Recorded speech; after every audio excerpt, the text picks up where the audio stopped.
O governo reconhece Timor-Leste seidauk independente e a área ekonomia.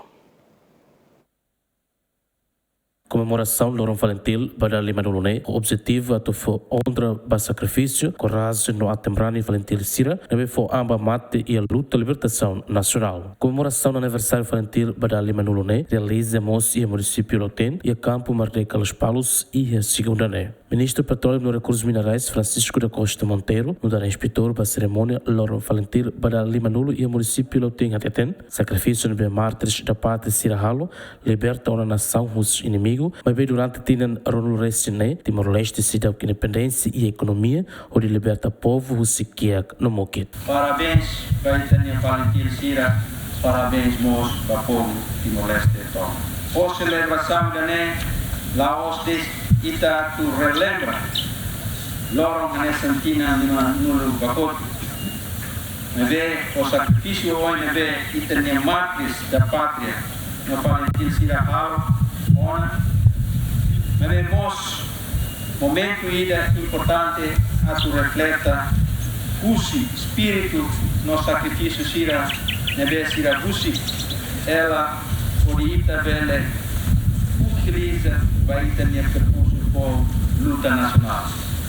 Bahia o governo reconhece que depois da restauração da independência e a Tina 2002, Leona, 23 anos, Timor-Leste, seidauk a minha independência e ekonomia toma, tamba e tem o povo, não tem nação, na parte e a muki, no susanelado. Major-General FFDTL, João Miranda Aluk descarta cheteten, doutrina Valentil Niamba Militar Sira, a respeito de direitos humanos, disciplina, a crime e corrupção no abuso do poder. E a Tina de Maduro, ita celebra hoje, mas ita foi homenagem para Sira, fossil de amores, no fossil continua fossil de dia toma.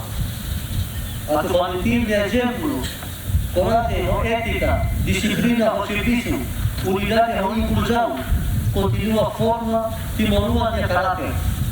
A convida cidadão e deida, no instituição e deida, a tomar compromisso concreto, nada. A tu promove diálogo no respeito e o discurso público. A tu rejeita a corrupção no abuso do poder. A tu mata facilmente vulnerável, no cura e amores no harmonia. Cultura é encontro no Governu.